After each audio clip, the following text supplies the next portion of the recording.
You are looking at Julian's pronunciation guide, where we look at how to pronounce better some of the most mispronounced words in the world, like this other curious word. But how do you say what you're looking for today?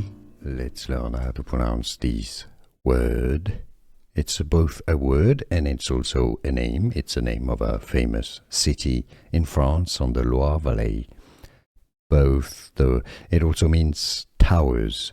In French, that's a plural of the word towers.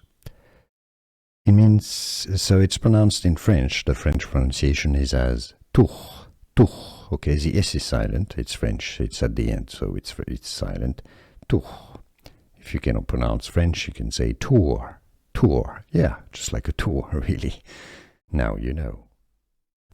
Let's learn how to pronounce this word. It's both a word and it's also a name. It's a name of a famous city in France on the Loire Valley. It also means towers. In French, that's a plural of the word towers. It means, so it's pronounced in French. The French pronunciation is as tour, tour. Okay, the S is silent. It's French. It's at the end, so it's silent. Tour. If you cannot pronounce French, you can say tour. Tour, yeah, just like a tour, really. Now you know. Here are more videos on how to pronounce more confusing words and names too many mispronounced. Like this video if you found it useful. I appreciate your support. I'll see you soon and thanks for watching.